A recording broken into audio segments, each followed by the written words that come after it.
Hi everyone, the first time we have Le Restaurant in English today because I'm with Tom Wayland. Tom, how are you?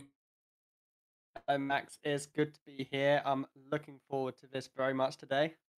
Good, good. So, I want to introduce you because I know you. Some people know you, but not everyone know you. You're Tom Wayland, so you're a renowned doctor from Cambridge, as well as an esport champion. I had to tell it. So, can we tell that you like technology in your life, in your work? Yes, whilst technology may not be my strength, I'm very interested in it. Yeah. And hopefully some of that interest and enthusiasm will come across in when I'm discussing my project today. Mm. Yeah, yeah.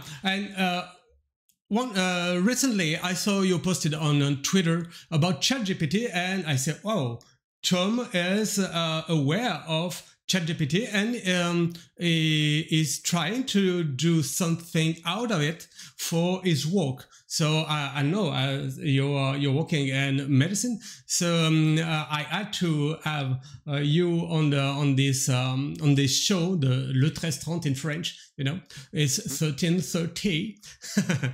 So you can tell us about how you discovered ChatGPT and how you got the idea to test it in your work. So, is this over to me now to sort of introduce myself and my project? Yeah. Okay. So, yeah, just building on what Max said, my name is Tom Wayland or Dr. Wayland. I have been working as a doctor for 7 years, and 2 of those years I've been working in general practice. Um, so, how I became interested in ChatGPT, I guess I just started reading about it online. I think if you're online for any amount of time, you probably would have heard about AI and ChatGPT, and all of the incredible things that you can do with large language models. So I began to wonder, could ChatGPT be used in a healthcare setting? Mm-hmm. um, because we're not really using it very much at all.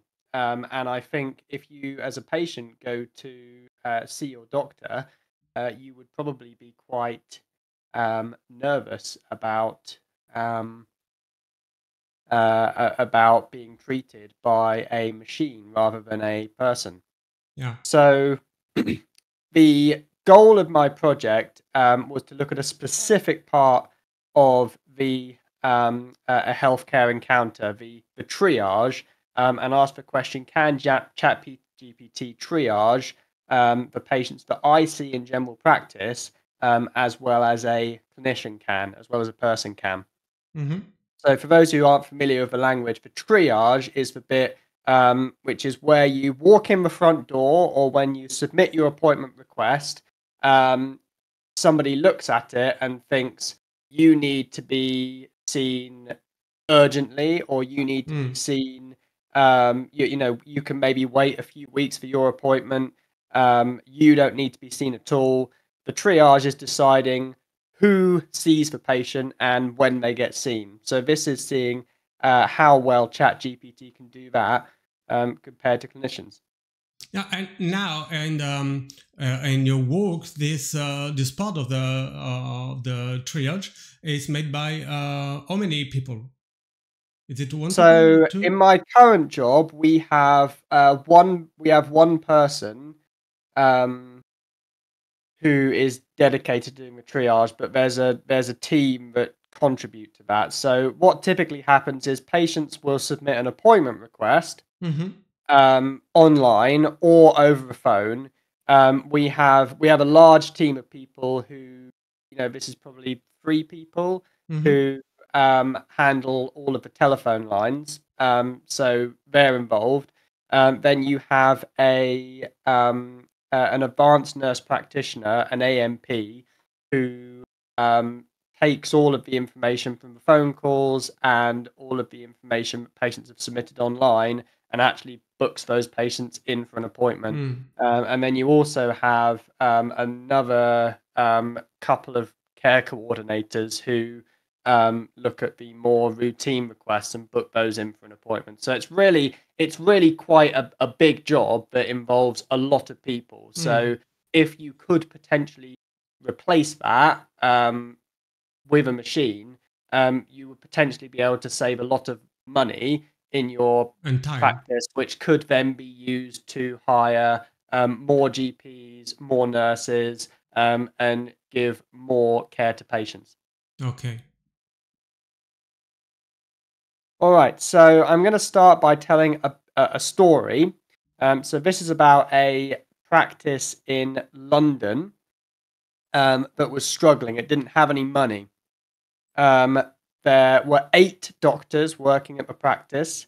They had almost 100,000 patients, and they were meeting. Well, they weren't initially meeting their targets, but now they're meeting all of their targets. You might not know what this quaff means, but I can assure you, Max, it means the practice is doing very well. And these numbers, normally in the UK, a GP would look after about 2,000 patients. So this practice is looking after about 6 times as many patients as a normal practice would, and still meeting all their targets. So how are they doing that? Their rate is good or better by most of their patients. Each doctor is taking home £30,000 per session. Now, session is working a half day a year, so most doctors would work at about eight sessions. So these doctors are taking a lot of money, about £250,000 every year, which is well above the average in the UK. It's about 3 times the average. But this is not happening now. This is happening in 2029, in 5 years' time. And my goal is to show how AI would make this a reality for healthcare in 5 years' time, because I think the potential is there. So the aim of my project was to compare how well ChatGPT triages primary care patients compared to clinicians. And how I did it, I typed these words into ChatGPT. So I worked for quite a lot of time on this prompt to get it right, and to get ChatGPT to do exactly what I wanted it to. But basically, I told it, you are a medical clinician working in primary care in England. I'm going to give you an anonymized patient appointment request, and you're going to give me both the most appropriate appointment option and the most appropriate appointment time frame. Offer multiple appointment options if more than one would be appropriate. So I gave it this list of all of the different types of people who it could book an appointment with, things like physiotherapists, GPs, advanced nurse practitioners, mental health practitioners, and I gave it an option of 2 time frames, which are routine or urgent. And then I wanted it to give me a simple, straightforward answer. So I said, formulate your response in 1 sentence unless it's absolutely necessary. And I also asked it to explain its reasoning for the chosen appointment and time frame. So how did ChatGPT do? Let's find out. So first of all, we put 50 patient appointment requests through ChatGPT like this. We just took out all of the information that could potentially be used to identify the patient. So it was completely anonymized, and we then typed that into the ChatGPT box. ChatGPT's decisions were then compared with what actually happened.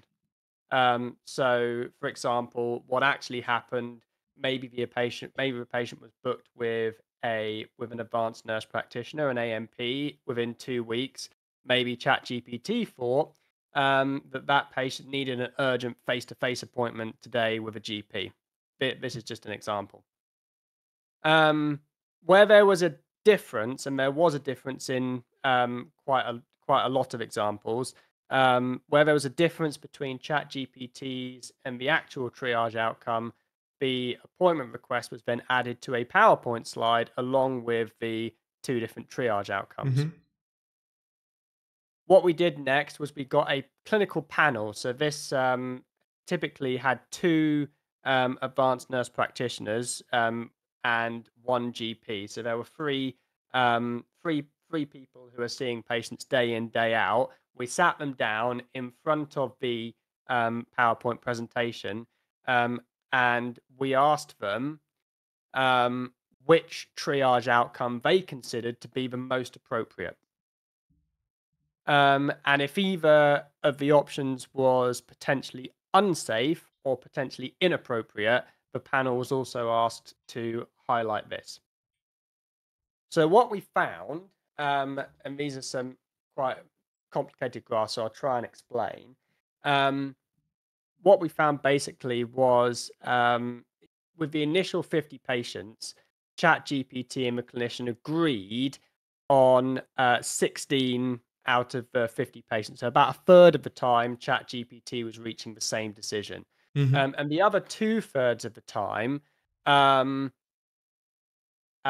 looking now at the graph on the right-hand side, the other two-thirds of the time, our clinical panel of three GPs or advanced nurse practitioners thought that ChatGPT made the right decision in 9 out of the 33 cases, Mm-hmm. um, and they thought that the clinician made the better judgment call in 24 out of the 33. So the clinician is at this point clearly doing better.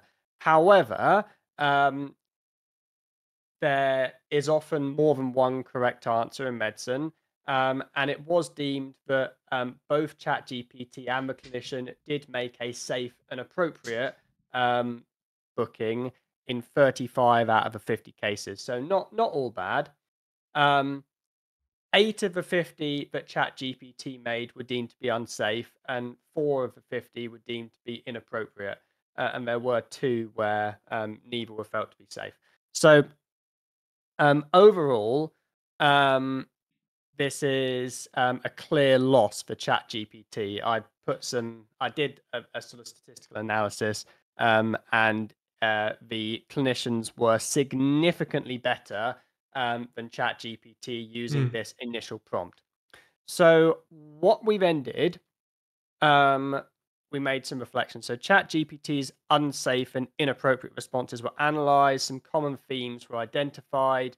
As an example of mistakes that ChatGPT had made, it had correctly diagnosed acute infections, but it often booked them into routine appointments, things like tonsillitis, chest infections. We would normally want to see those on the same day because there's a chance that they could be severe. There's a chance they could get worse. So this was something Mhm. ChatGPT was doing wrong. ChatGPT was also heavily influenced by patients' subjective severity scores. So if so, the booking system we have asks patients how severe are your symptoms, and they can rank them on a scale of 1 to 5. And if patients were putting 5, extremely severe, it was always booking them in as urgent, which is a person would be able to interpret that in context, and wouldn't necessarily book somebody in as urgent if they're very worried. There might be somebody who was very worried who didn't have any signs of a sort of serious problem, and they would still be booked in as routine. Um, ChatGPT was not familiar with local staffing and policies, so there were some cases where children were booked into appointments, for example, with a mental health practitioner, whereas our mental health team doesn't actually see people who are younger than 18, so that Mhm. would obviously be inappropriate. Um, and another example of this, we have a lot of advanced nurse practitioners at our practice. They see mostly patients that would traditionally be seen by GPs, but the easier cases. So things like tonsillitis, things like coughs and colds, which would normally be seen by a general practitioner, a doctor. Our advanced nurse practitioners, our AMPs, will um, see a lot of those cases. So ChatGPT was uh, booking these appointments in with a GP, rather than an AMP because it wasn't aware of our staffing at our Mm. practice. So we went, or I decided to go for a second round with a modified prompt. So you can see this is the modified prompt. It's a bit longer than the first Mhm. one. This is what I asked ChatGPT. The key change here was an addition of an important rules section. So you can see this is number 5 on the right-hand panel. After you've completed all of the above, you must check the important rules below. Um, Rules could be added or subtracted based on local policies, recurring problems from ChatGPT. Um, and some of the rules, I mean, for example, the ones that we added for sick note requests, the appointment should always be a GP administration appointment. We get a lot of sick note requests. If a patient is younger than 18 years old and the diagnosis includes mental health concerns, suggest a GP or advanced nurse practitioner appointment because mental health practitioner appointments are not available for patients under 18. So you can see how this prompt could be modified. You could keep adding important rules Mhm. to essentially improve it, but we just had a few rules to see if this would make a difference. Um, Now, in the second round, what we did again in we did exactly the same thing again. So we took 50 more patients, Mhm. took their appointment requests, we anonymized them, took out any information that might allow them to be identified, and we again put it through ChatGPT with the new prompt, and we got the clinical panel back. And again, we asked them what appointment was, or what appointment was the best out of the two, and we asked them if either of the appointments that had been booked in reality or that had been recommended by ChatGPT, we asked them again whether either one was potentially unsafe or inappropriate. So exactly the same as the first round. And what we found with the revised was a very different set of results. So this time, only 9 out of 50, so slightly under 20% of ChatGPT's triage outcomes were deemed to be unsafe or inappropriate. Um, this was a significant improvement compared to using the first Mm. prompt, where 14 out of 50 were found to be unsafe or inappropriate. And what we also found using the new prompt was that ChatGPT performed at least as well or better than our triaging clinicians in about 27 out of the 50 cases. So that's more than half of them. Mhm. Um, just our clinicians performed at least as well as or better in 32 out of 50. So the clinicians are still slightly outperforming ChatGPT. However, when you compare it to the first set of 50 patients, the clinicians were performing better in 40 out of 50 cases compared to 32 out of 50. So it is a much better performance all around from ChatGPT. And notably, when we did a statistical analysis of this, there was actually no statistically significant difference Mm. between ChatGPT and the triaging clinicians, which it is quite a remarkable result, really. That it it can do the job of, or it can do one aspect of the job of Mhm. a healthcare professional who has been trained for several years. And as I said at the start, this takes up a lot of clinician time, which could potentially be automated.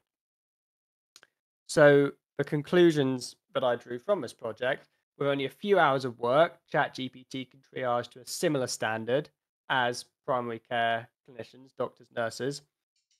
Specific rules can be given to ChatGPT, allowing it to adapt to local resources and protocols. Mhm. I am optimistic that this prompt could be improved further. I worked on this project for about 1 or 2 months just during Mhm. my lunch break. So small amount of time invested to reach this point. If you if you really invested in it, I think that you could potentially get to the point where ChatGPT would be able to triage faster and better than a clinician. You've got to remember as well, the technology is improving. Actually, when I was doing this project, I was working with ChatGPT 3.5. And about a month after I finished it, ChatGPT 4 came out. So the technology is always going to be improving, Mm.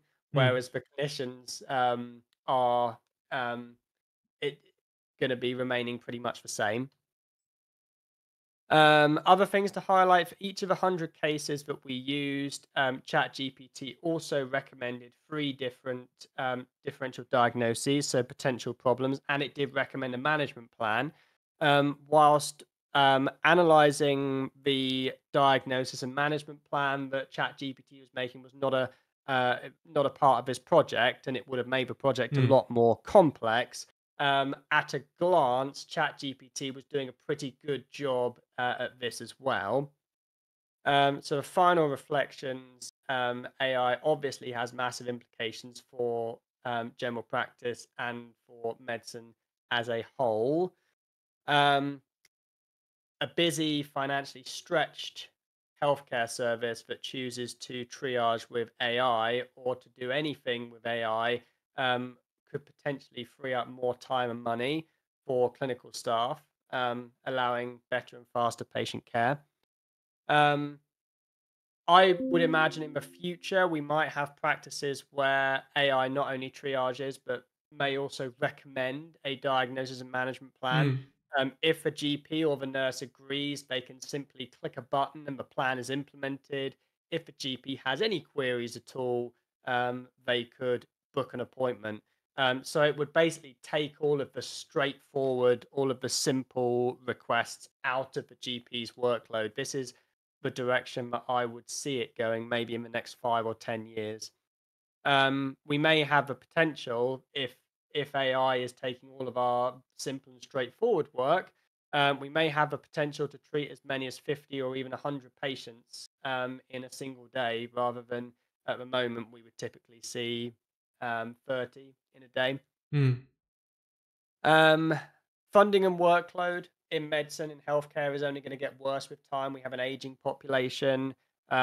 People expect more from their healthcare providers.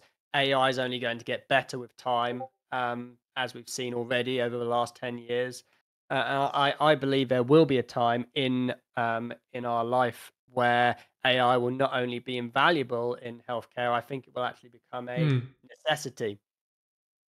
And that's it. That's my project. Good. So we saw that you use a first try, a first command line to order ChatGPT to help you for this test, and then a second one with more specific rules. Do you think that with regarding the conclusion of the second shot, second shoot, you may get better results with a third one, maybe with ChatGPT 4 or 4.5. Do you think it's valuable to try another one? Oh, I think so. I think certainly you could get better results. Mm-hmm. Uh, in answer to the second part of your question, do I think it would be valuable? I think it would, but I will confess I have hit other walls with Mm-hmm. this project, um, which um, is mainly with the ethical side of it, and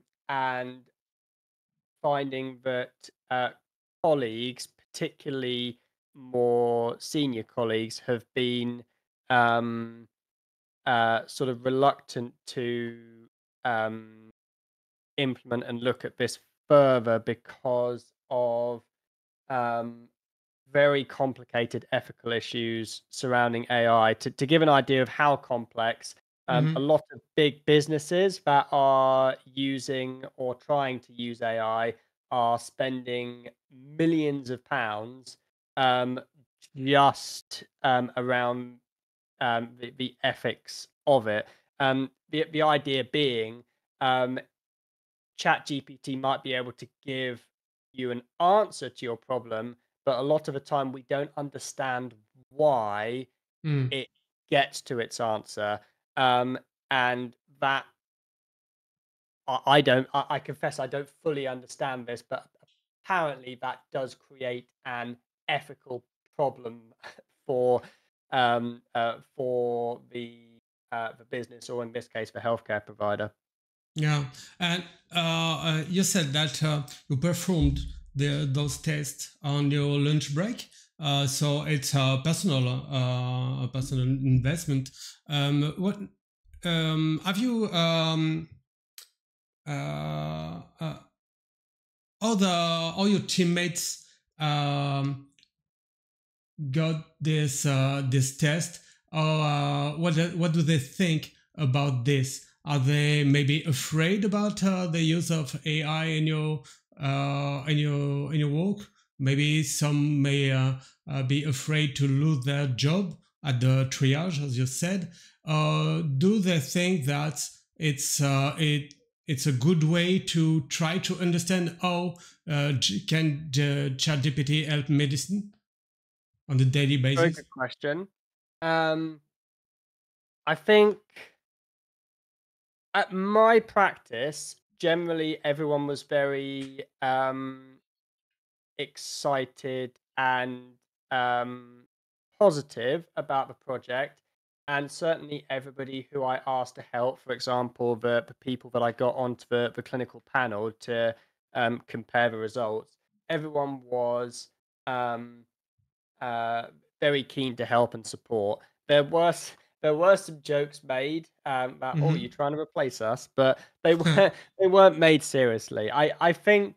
Um, I think for those who work in healthcare, we know that this is a long way away. Um, I think if I were to guess, probably.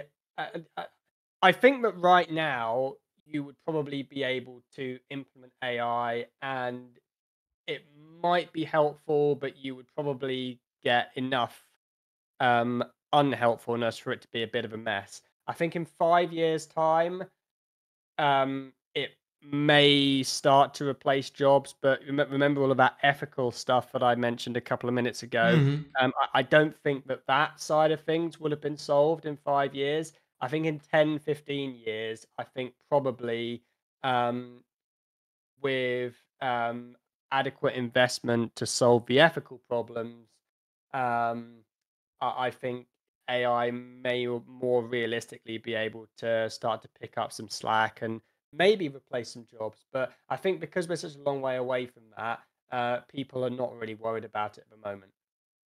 Okay. So, do you think that the future of medicine should pass by artificial intelligence, as you said before, or do you think some other ways have to be explored as well? I think you always have to explore more ways. I mean, uh, over the last 10, 20 years in general practice where I work, there's certainly been a shift to make use of what we call allied health professionals. So these are people who work in healthcare but aren't doctors. And these people make my job a lot easier and allow me to see a lot more patients, or to care for a lot more patients. For example, we employ a pharmacist to Mm-hmm. check all of our routine prescriptions and sign them off, which, normally that would be about 50 to 100 prescriptions every single day. It's a box ticking exercise, and that is very uh, is very helpful, and it frees up a lot of my time as a GP. I've mentioned already how we use advanced nurse practitioners, how we use the mental health team, all to do work which 50 years ago would have been done exclusively by a doctor. Um, so, in a service like the National Health Service, the NHS, where it's publicly funded and the funds are constantly getting squeezed, where you've got an aging population which is constantly demanding more, you're always going to have to look at the service you're providing and find ways to make savings, to do things more efficiently. And I think going back to your initial question, I think AI is a part of that, which I think will become a necessity, um, should things keep getting squeezed for the health service. Mm. And do you think you worked on how ChatGPT can work on the triage? So it's the first part of the whole process. Do you think in a few years it will be able to help in the diagnosis as well? Yes, again, I think it can already do the diagnosis, and I Mm-hmm. think with the right prompt, and with the right integration with the uh, y- that's another challenge is how you integrate getting the information from the patient to the Mm-hmm. to Chat GPT whilst keeping everything anonymized. But I think with the right prompt and integration, I think yes, that is a possibility. Um, I I think I think the main barrier, as I've already alluded to, will be the ethical concerns and getting people at the top and getting patients on board that actually this is Mm. something that can save time, money, and help doctors to provide a better service. But that is all going to take time. I mean, Mm. um, 30 years ago, would you have trusted your mobile phone to direct you around the world? Would you have Mm. trusted, would you have trusted it to do all the things that we do now with our smartphones? No, you have to demonstrate the technology. Yeah. And that was really the purpose of this project, to show that it has potential. And when you have enough projects that are showing something similar to what my project shows, um, people will start to pay attention. And once it is implemented, and it shows itself to be trustworthy and helpful, then more people will implement it, and it will gradually become more trusted. But Mm. we're not there yet. Yeah, yeah, you're right. So, if I understand well, so you think that AI, that this way of AI, is not here to steal the jobs, but to keep money for other things and to redistribute it to better valued jobs like nurses, more nurses, as you said, more doctors. That's it. And Yeah. You it's can. more a solution than a threat. That's it. Yeah, yes. Yeah, more a tool than a threat. Absolutely.